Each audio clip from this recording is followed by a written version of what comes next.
Hi everybody, and welcome to the second instalment of the ACHPER Tasmania Google Hangouts. Tonight we're joined by Blake Campen from Western Australia, who's going to talk to us about his experiences with Google Forms. Anita Welsh from Ogilvy, Tasmania, myself, Kai Vincent from Hillville, and Vorn Cruikshank from the University of Tasmania. So going to try and stick to our 5 to 6 minutes per topic. Our focus this evening is on Google Drive and how we use it for student feedback, collaboration throughout Australia and New Zealand at the moment, and multiple other uses. So hopefully you'll find this quite useful, and it's a very basic overview, but you'll be able to see where we're going to head, I guess, and what we're doing with Google Drive. So first off, we've got Blake over in Western Australia, and I really appreciate Blake joining in this evening. So over to you, Blake.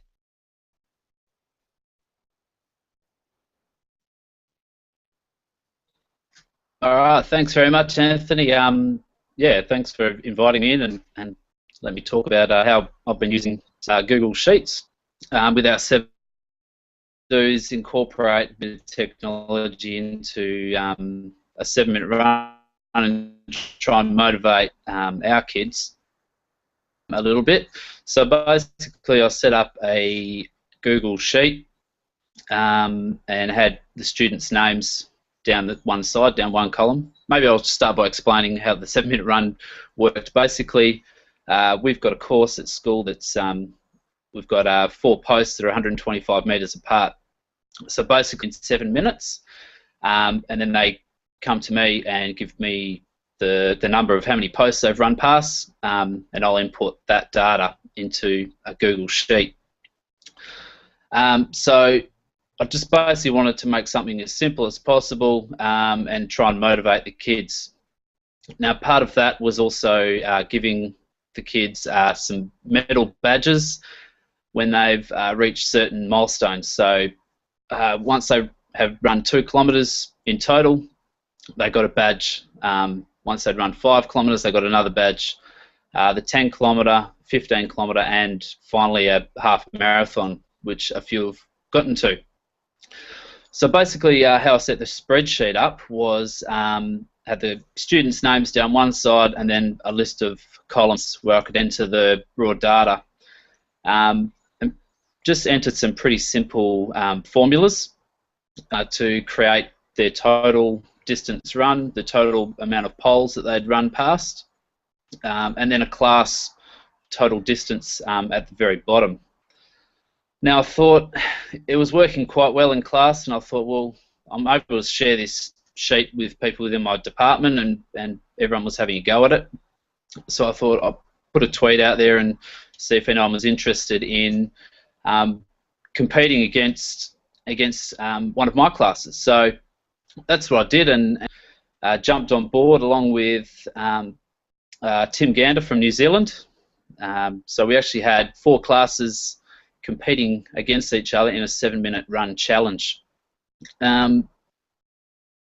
So basically how it worked is I just shared the sheet through an email. Everyone got on board, and we're all able to basically input data into the same sheet at the same time. So effectively we had 4 classes competing against each other at the same time, which for my guys, it created a heap of motivation. So along with the badges, we're actually competing against 3 other schools that were thousands of kilometres away, which my kids thought was very cool. Basically, so that's a basic intro to it. So once the kids had run, at the start of the week, I would print off the spreadsheet.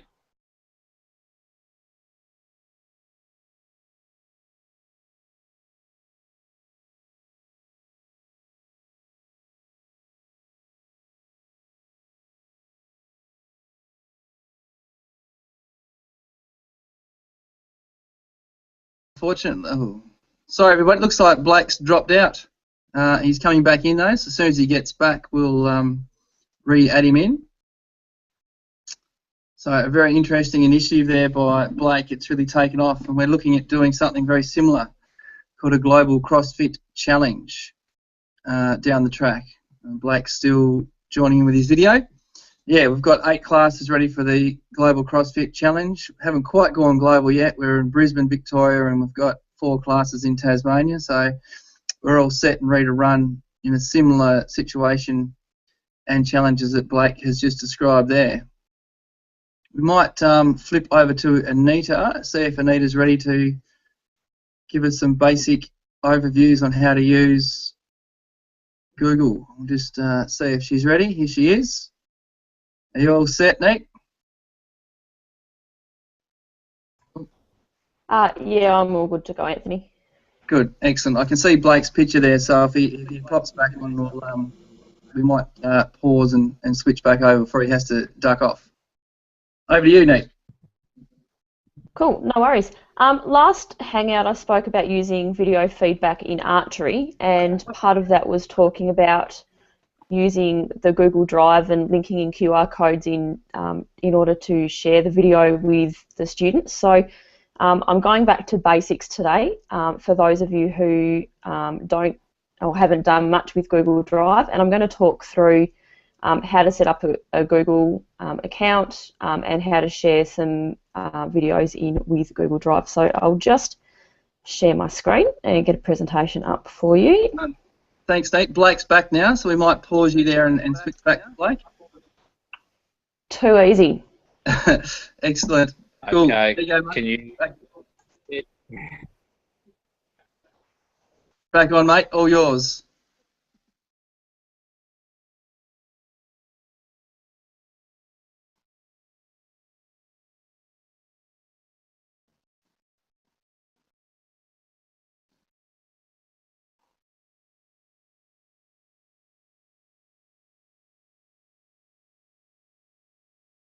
Oh, where has he gone? Looks like Blake might have dropped out. No, he's back.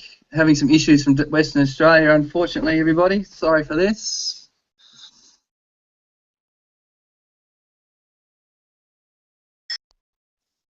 Oh, he's back. Back on deck, Blake. Yeah, sorry about that. Just keeps dropping out. No worries, mate. I'll yeah. If you want to keep going from where you're at there.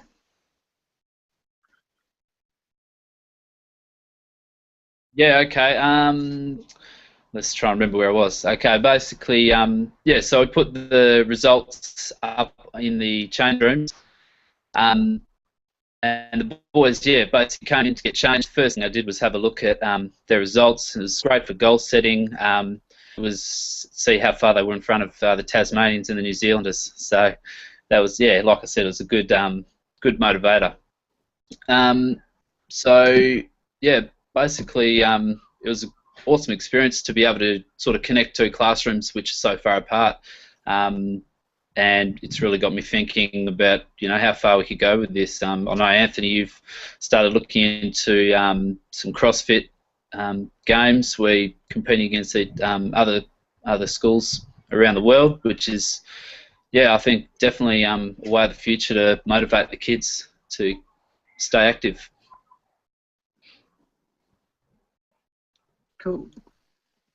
Excellent. Thanks, Blake. That's yeah. Just spoke about that while you're off air. So we're looking at 8 schools at the moment have signed up to that CrossFit challenge. So yeah, I've used a Google sheet that I might share later on to see how I've set that up. But it's looking good. Hasn't quite gone global yet, as I mentioned. But you never know. I think the US schools have just gone back and they're getting into the swing of things. So we might pick them up when we start our term 4 in Australia. So yeah, thanks for joining in, Blake, and appreciate that. We'll hook up again down the track. No worries. Thanks. Good on you. All right, now we're going to switch over to Anita now, and she'll continue on with the basics of setting up the Google Drive. She's back on deck and ready to go. Over to you, Anita. No worries. I'll just share my screen again.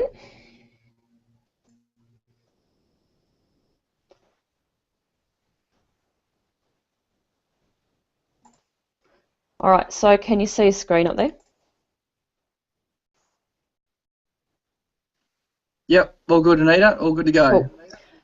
Cool. So I had about 50 videos that I needed to share with my students so they could have access to the 3 videos that specifically related to them.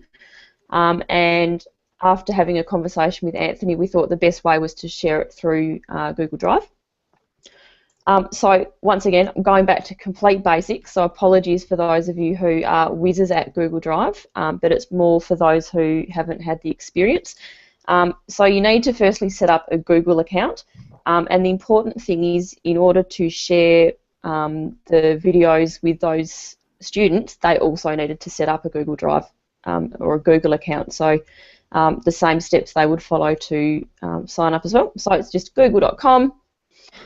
And up in the top right-hand corner where the green arrow is, you just need to sign in, and it will just keep prompting you until you register yourself a Google account. So pretty straightforward.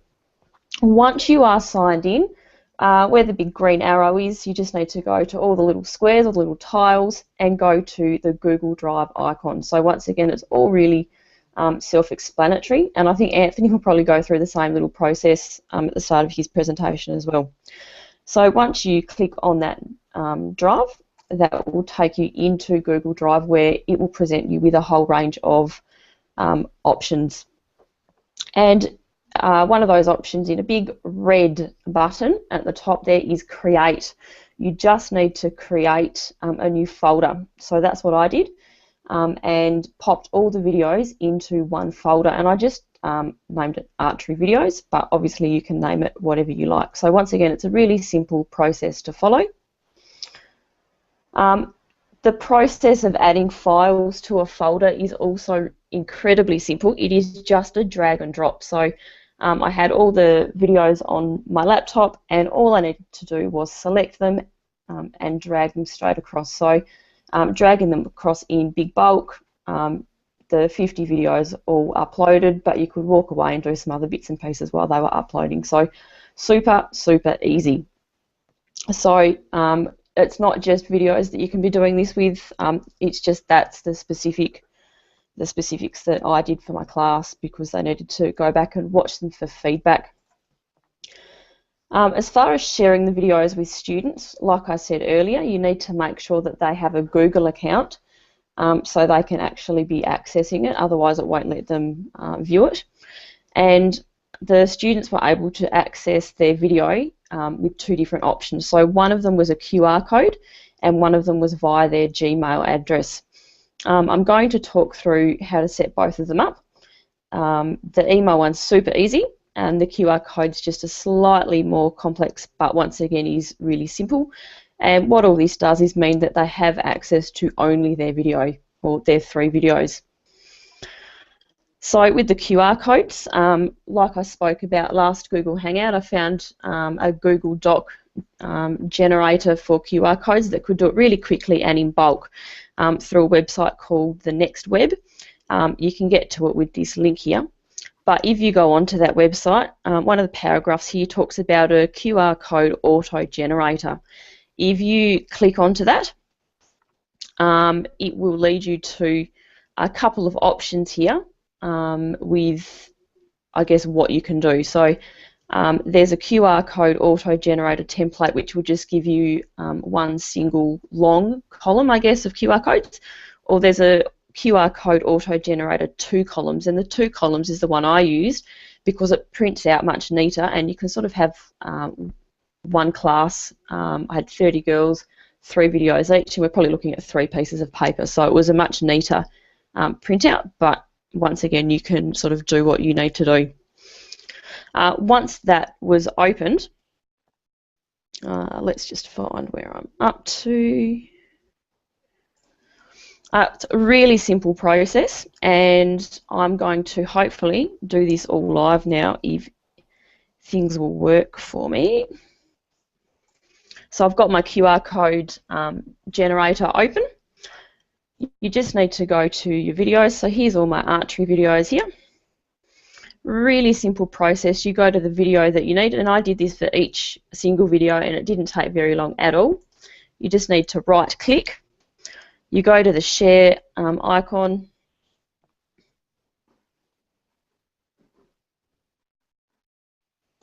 And if you click this advanced button here, it just gives you a few more options. So here it's got a link. If you just copy the link, go to your QR code generator, paste the link in.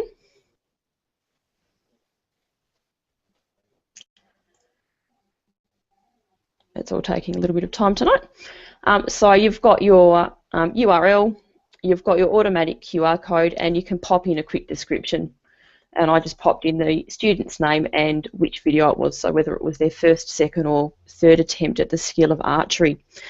And then all you need to do is copy and paste the same thing for all of your videos, and you're probably done in maybe 10 minutes. And like I said before, it's a really, really simple process with printing. If we go to, that's just a copy in case I couldn't do it live, your option 2 with the email, it's the same share button, the same right click, share. Down the bottom there's an opportunity for you to invite people to share the link. So I just had students come up to that, they plugged in their email address for their specific video, they pushed done, and that actually sent them a link straight to their Gmail accounts to access each particular video that they did that for. So I guess in summary, both teachers and students need a Google account. If you're using QR codes, the students need a QR code scanner app on their device, so their phone or their iPad or tablet. Or if they're not using QR codes, they'll need a laptop with access to their Gmail account. And the thing I really liked about sharing them this way is that the students had only access to their own video. So I wasn't sharing the whole folder, which you could do, but it would mean all 30 students would have access to I guess 50 videos, and they only needed to watch their own performance and give feedback on that. So that's my really basic overview of how I've used Google Drive to share videos with my students. And that's me done. Thanks, Anita. That's fantastic. Hopefully people find that script really, really useful. I know you've tweeted that link out before, and lots of people have picked up on that. So I've used it from a fitness class, and it's really, really quick and simple to generate multiple QR codes. So I'm on next. Great. Yeah, brilliant. I'm on next, so I'm going to go through just the basics of using Google Forms, and then I'll put a few examples to show along the way. So we'll see how I go. So as Anita said, getting into your Google Drive, clicking up on the top right there with the buttons to get access to your drive will bring up the window that you can see now, hopefully. And once you're there, the next phase will be very simply click over on the Create button. Gives you a range of options in there to create. So what we're focusing in on tonight is to click onto a form down on the left-hand side. Once you click on a form, you're presented with this screen here. It's really, really simple to use, and you'll find once you start using Google Forms that you'll just think of opportunities to present and produce more and more of these through your teaching for various uses. So a few significant things about the screen that you're presented with, and I'll try and pause a bit so if you're watching this on YouTube you can come back and have a look. So first thing to do is to click on the top window there where it says Untitled Form, where you can change the name of your form. That'll be reflected at the top of your form in the middle of the screen. Second thing will be to type in the description if you need to. You don't have to do that, but sometimes it's useful if you've got instructions there for students to follow when they're filling out a form. Your question type, it'll be presented early on, so you can type your first question in, and there are lots of different ways you can have questions from multiple choices and checkboxes. So I'll show you those on the next screen. Down the bottom, there's a little box there that says required questions. So if you want any question to be mandatory, to be filled out, make sure you tick that box. And basically, once you've done the first bit there, you just click done and you've finished the first question.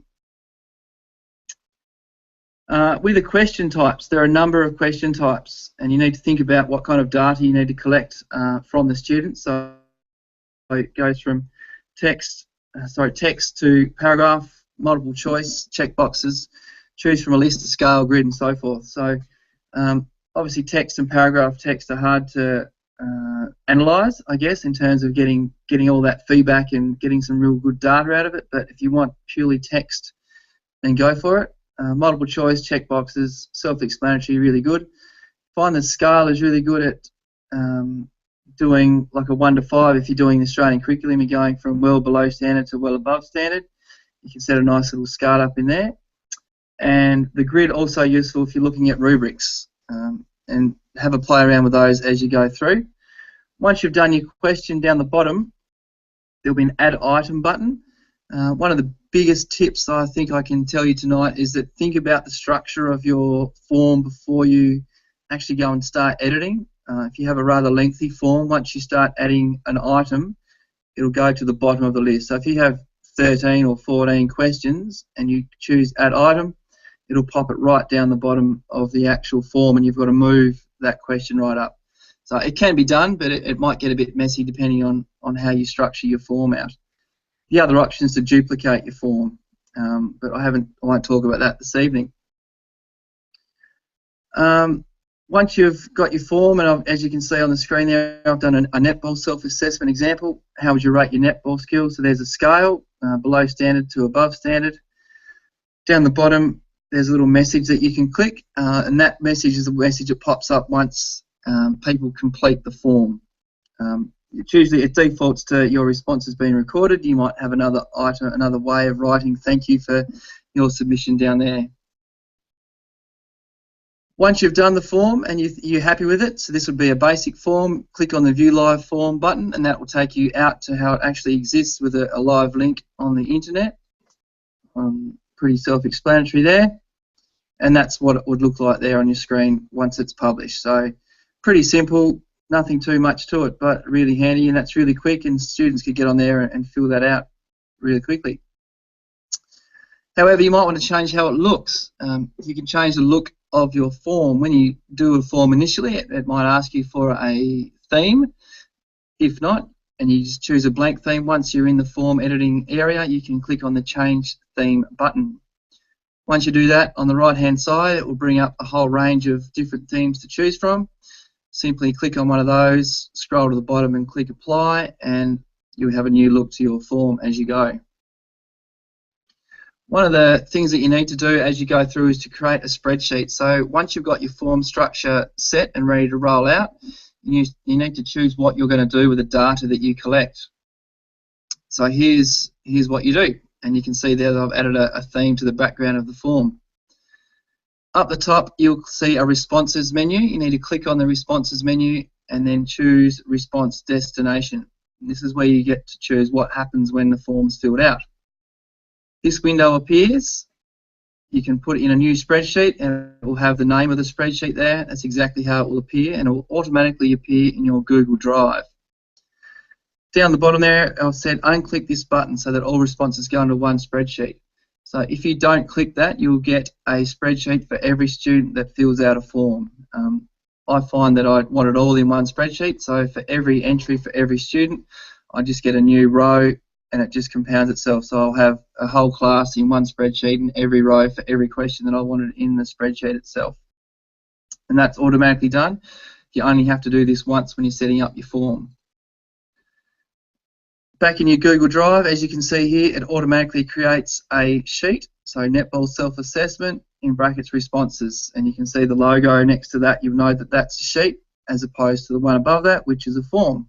So it all happens straight away for you. Don't have to do anything. Clicking on that link to the actual spreadsheet will bring up this window. Now, if I had a form that had multiple questions, you would see all the questions across the top row and all the answers down on the subsequent rows underneath. If you want to see your live form or edit the form, if you're not happy with it, click on Form up the top and you can go back in from there under the menu options. Strongly suggest that you get your form completely 100% right before you actually create this spreadsheet automatically.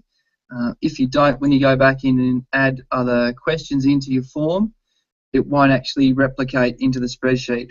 So if you had a question you wanted third, for example, when you add it in the form edit window as third, it'll actually put it last in the spreadsheet. So there's a little handy tip there, is make sure your form is 100% complete before you start the spreadsheet.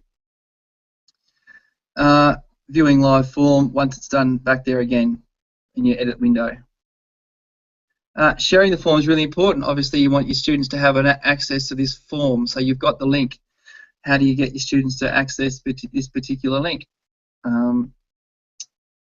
So what you need to do is click up on File to start with. Once you've done that, you get a range of menu options that will appear.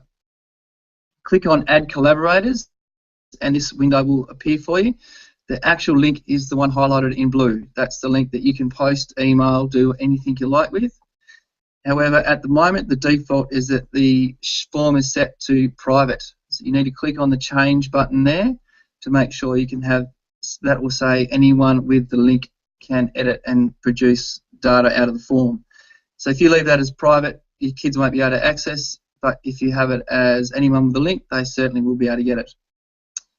And there's the window, and that's the next screen that would pop up. So choose anyone with the link.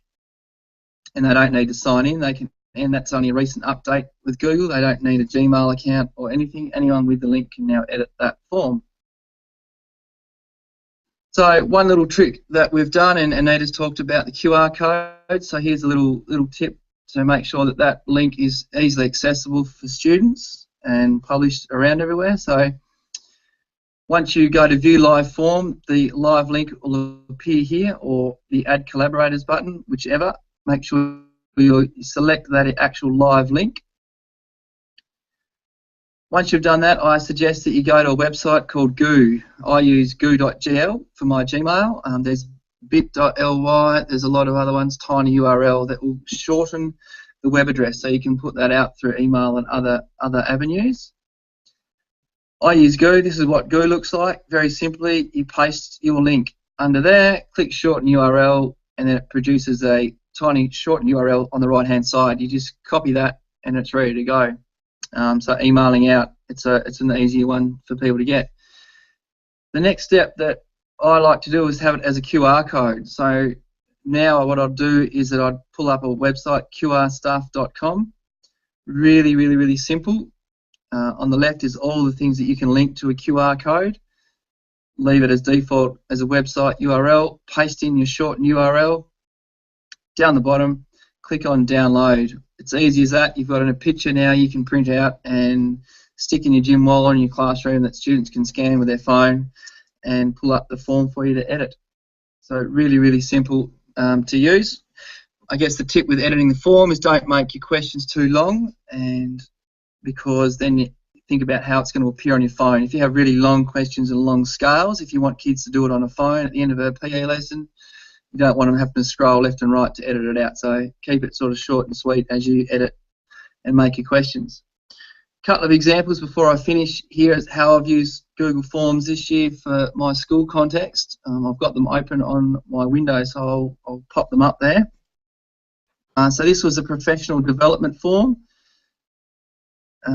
Yep, still there. Yep. So our school has moved away from a paper entry for professional development. So we have this particular form set up for staff to use. We can collate all the money and stuff that comes in and activity costs. So we found that really useful this year. The early form of Google Forms, you're able to set this up for an email address. So if anyone put their email address in the applicant's email, they'll automatically get an email sent to them that their application's submitted successfully, and it'll also go to any other person in the school that you want that particular form data to go to. So that's been really handy. Our student IT help desk, they've developed their own form for staff requests. The staff can access our student IT group and put in some information through the Google form. Once again, that gets emailed to our student IT help desk Gmail account. They've created their own form to log their own jobs as well. So that's something that I can keep track of, looking after the IT kids. I can see at any stage how many jobs they're logging through the day. Another example is using camp assessment from a Freycinet camp.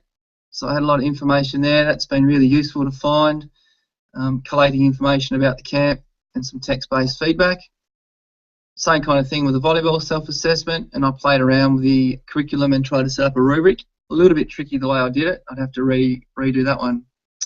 So there you go. That's me in a nutshell about Google Forms. Hopefully that's provided some easy to follow tips about how to produce Google Forms and their use in the classroom. So that is me. So thanks for listening, and we're going to switch over now to young Vorn from Launceston with a little bit more on the application of Google Sheets.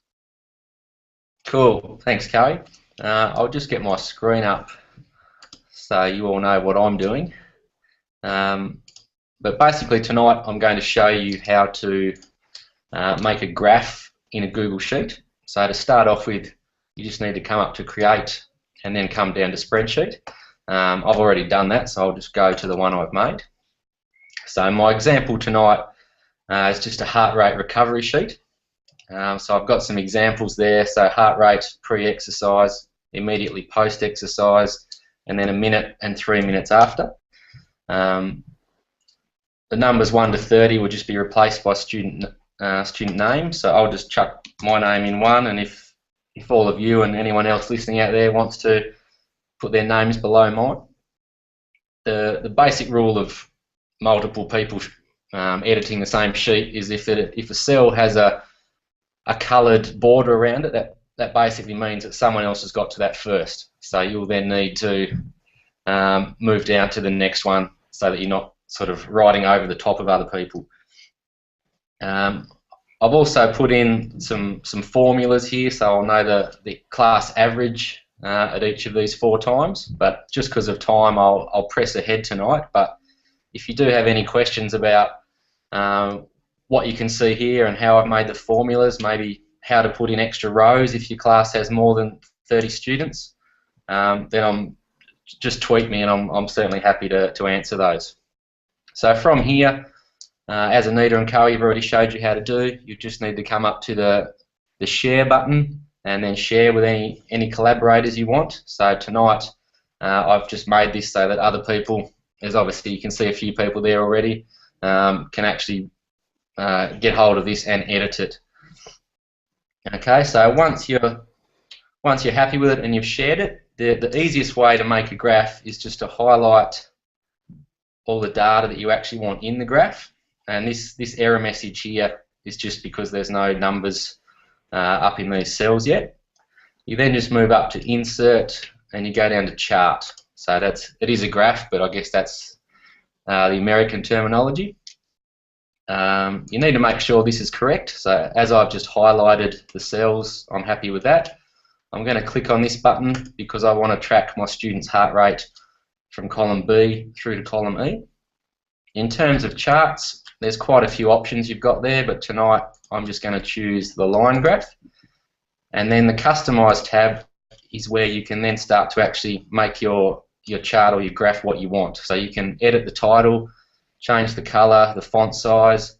There's more options down here with the titles for each axis. But as you don't know what your graph looks like, I find it easier to actually just insert and just make your graph as it is, and then you can edit it from there. So that obviously looks very bare at the moment. But if I can just get everyone to just have a guess at what their resting heart rate would be, so just fill in column B there, you can see that this graph automatically starts to populate. Okay, so as I sort of scroll over different things, I can now, you see those sort of shaded grey, and I can then click on them and edit them now. So I find it easier to edit it in this sort of form because I can actually see what's going on. Okay, same with these values. You can actually set the minimum and maximum, or the chart will just do it for you. Okay, so I'll just get everyone else to wait before they do column C, D and E, but if I just say we went down to the gym and played a fairly intense game of basketball for 5 minutes, my heart rate went up to about 150. A minute later came down to 120, and then after 3 minutes it was 100. So you can see that this graph is being populated live as those figures are being entered.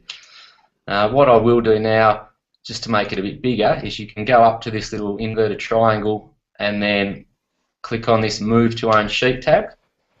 Okay, so I've already done that, so I'll just click on that tab, and I can get everyone else now to start to enter their values in the remaining columns there, and you'll see the graph will start to appear. Okay, so in order for this to be working in your class, you just need to be having your laptop hooked up to a projector or a smart board, just I guess any way that you can sort of increase the size of this and make it visible to your students. Again, in this mode, you can still scroll over different things and edit them. You can see that I've made the average line there thicker. So if you just sort of click on things, you know, I can make that really thick so that it's quite obvious where the class average is. So this is just a really good sort of visual catalyst, which can then be used for all sorts of discussions. So maybe why different people's heart rates before exercise are at different levels, why they go up during exercise, why they come back down after exercise, you know, why certain people's go up more than other people's. So there's a lot of different sort of teachable sort of moments, I guess, that you can see from this really visual sort of thing. So ideally, if your students had their own devices, they can be accessing this spreadsheet and editing the sheet themselves. But it can also work for them just to come up to your laptop or computer and actually just enter the scores. It takes a bit longer, but it will still work. So it's, like I said, just a really nice visual catalyst for class discussions. So this is just a heart rate recovery example there, but you could use this anywhere that you were doing graphing. So there's plenty of other sort of examples in HPE, like with Blake's 7-minute run. He might have these columns as week 1, week 2, week 3, etc. Then he might even put in some formulas here for the individual student average over the weeks. Anything like maths, accounting, maybe science, if you're doing sort of reaction rates between different substances. So that's just a really simple idea, and all you need to do is just sort of change the title and change your headings and get your students to input their data. So thank you to those people who put their data in just to sort of make my graph sort of come alive there. Obviously some fairly interesting people. Now you can see there that Tim's just chucked in a fairly high heart rate there, so he might need to get some medical help fairly soon, but you can see that him putting in that high number has automatically changed the scale on the left vertical axis, so it's very sort of intelligent the way that it does that. So again, that's probably about all I've got in terms of that fairly simple idea, but I'll clean up this spreadsheet and tweet it, and we'll put it in the show notes as well, so that you can just take it and use it for whatever you want. So all good there, Curry?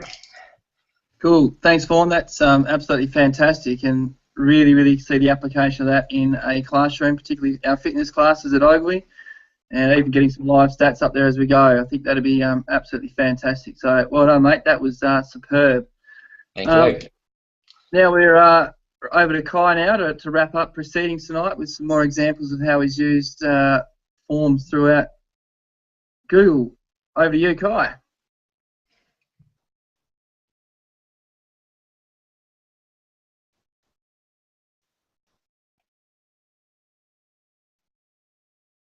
We can't hear you, mate. We can't hear you there, Kai. Hang on a sec, mate. Okay. You're all good now. All right, I'm just sharing my screen. Okay, I think I've got it going.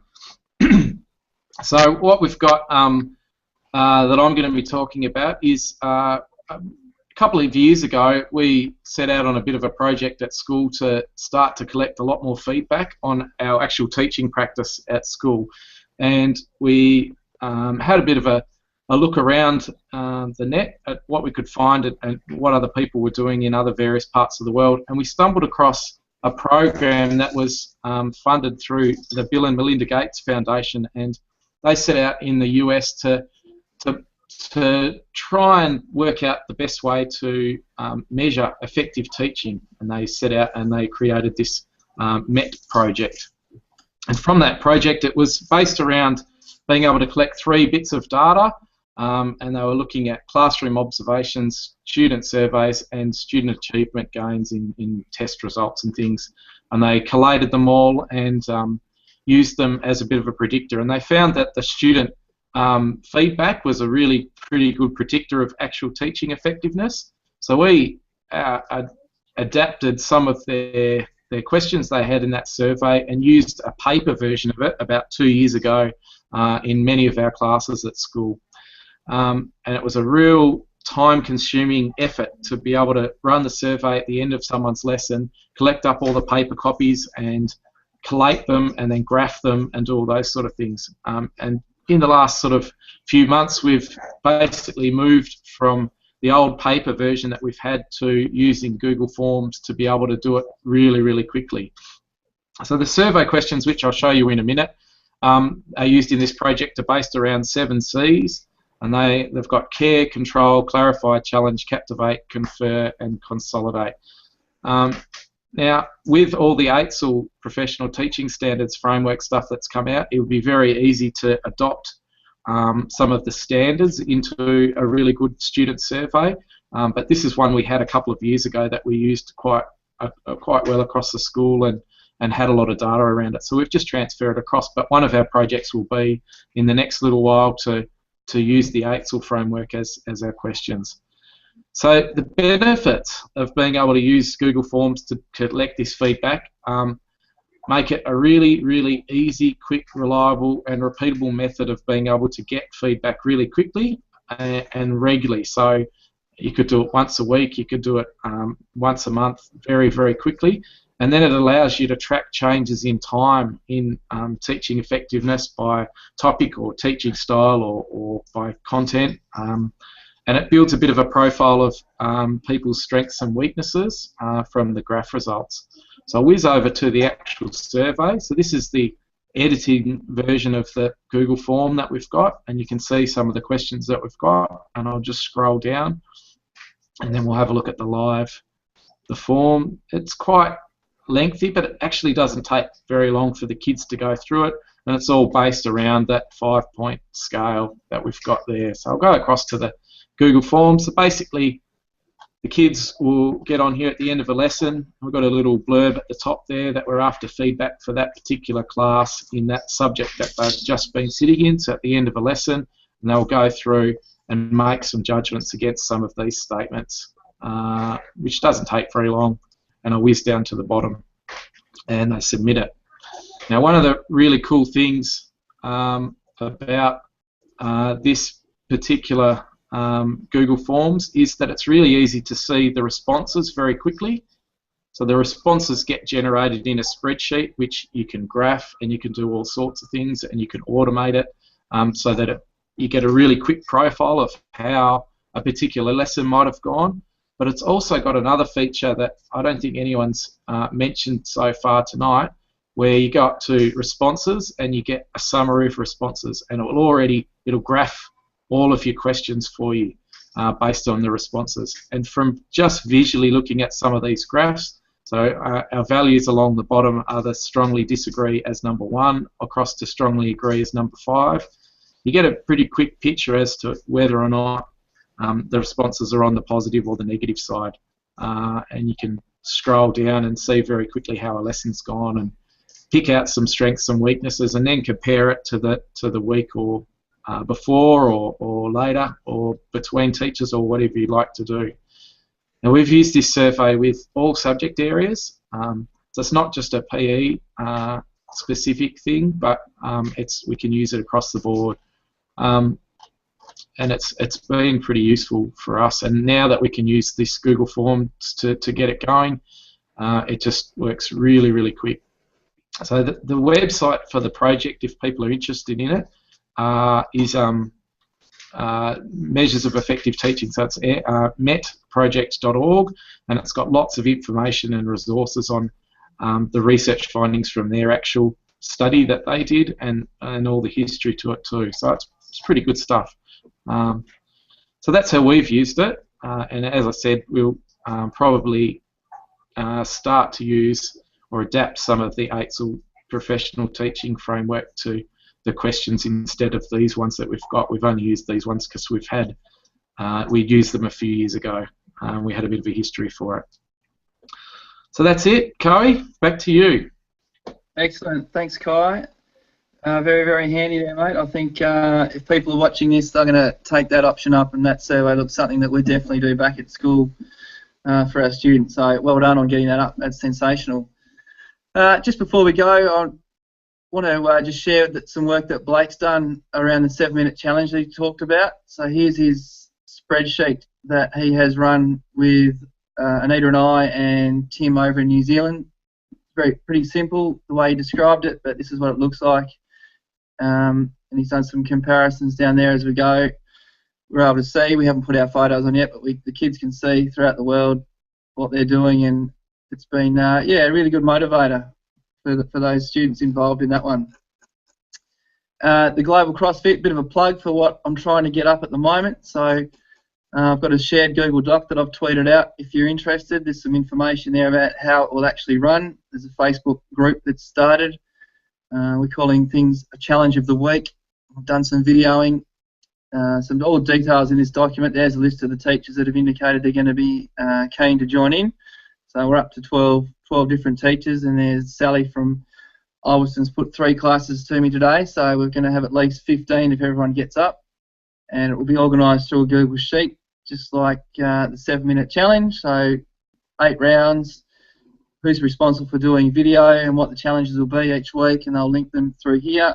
We'll have a leaderboard that'll pop up, what the scores are, and then each school will have something that looks like that. So we'll have every student and the score they get for the round and totals, and that'll all link straight back to the leaderboard. So yeah, as a collaborative tool to do things around the world with Google Sheets, definitely embrace it. And if we can get some things that are happening around Australia and even in Tasmania, Kai's just mentioned here that he's keen to do it. So there's 16 potential classes that'll be competing in an 8-week CrossFit challenge. That'll be absolutely sensational, and we can build upon that in the future. So yeah, thank you very much, Anita. Thanks, Kai. Thanks, Vorn, and thanks, Blake, for joining in. And thanks to the people that are watching this. And no doubt there's someone out there that's got something out of it. And stay tuned to our next episode, probably the 3rd week in October. I'll say thanks, Anita, joining in. Thanks, Kai. Good on you. And no worries, thank you. Vaughn's disappeared. I'll have to fix up that graph that I think there's some people having some fun with. So thanks very much, everyone, and see you next time.